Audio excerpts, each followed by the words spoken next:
நம்மளுடைய முதல் அரசியல் பயணம் தொடங்கினதே அந்த பரந்தூர் விஷயத்தை கையில் எடுத்துதான்.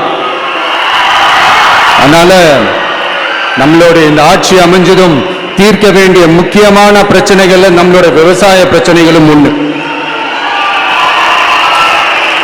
முதல்வர் அவர்களுக்கு இந்த மாதிரி நீங்க அது செஞ்சிட்டேன் இது செஞ்சிட்டேன் அப்படின்னு நிறைய பெருமையா சொல்லிக்கிறீங்களே, ஒரு அடிப்படை ஒரு பிரச்சனையை பத்தி ஒன்று பேசுவோமா?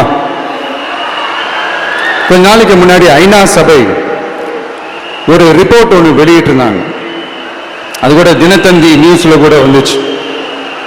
உடனே கூகுள் பண்ணி எதுவும் தேடாதீங்க, உங்க ஏஜென்சி வச்சு எதுவும் சர்வே கிருவே எடுக்காதீங்க. எதுக்கு உங்களுக்கு சிரமம்? நானே என்னன்னு சொல்றேன். தண்ணீர் திவால் அப்படின்ற அந்த தலைப்புல தண்ணியே இல்லாம திவால் ஆக போகுது அப்படின்ற அந்த கட்டுரை படிக்கும் போது உண்மையிலேயே மனசுக்கு ரொம்ப பகீர்னு இருந்தது. இந்தியாவிலேயே அது முக்கியமா நம்ம தமிழ்நாட்டில் இன்னும் கொஞ்ச காலத்திலேயே தண்ணியே இல்லாம திவாலாக போகுதான். அதுக்கு காரணம் நிலத்தடி நீரை பாதுகாக்காம விட்டதுதான் காரணமா. மண்ணையும் மணலையும் கொள்ளையடிச்சா பின்ன வேற என்ன நடக்கும்? மலைகளை முழுகினா பின்ன வேற என்ன நடக்கும்? கனிம வளங்களை கொள்ளையடிச்சா பின்ன வேற என்ன நடக்கும்? இந்த மணல் கொள்ளையில ஈடுபட்டவங்களை மேல நீங்க சரியா நடவடிக்கை எடுக்கலன்னு அது போதுமானதாக இல்லை அப்படின்ட்டு சென்னை உயர் நீதிமன்றம் சொன்னிச்சே, மறந்துட்டீங்களா?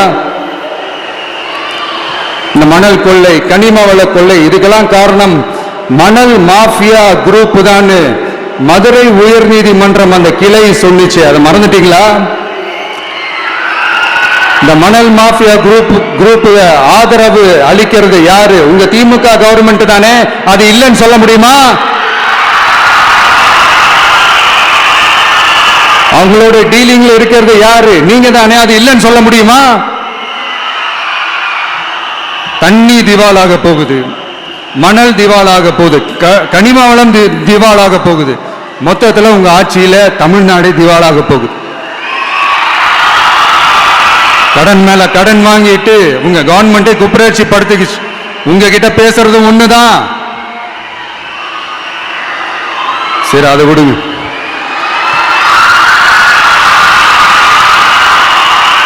நம்ம விவசாயிகள் கஷ்டப்பட்டு விளைய வச்ச அந்த நெல் எல்லாம் மழையில நனைஞ்சி வீணா போச்சு.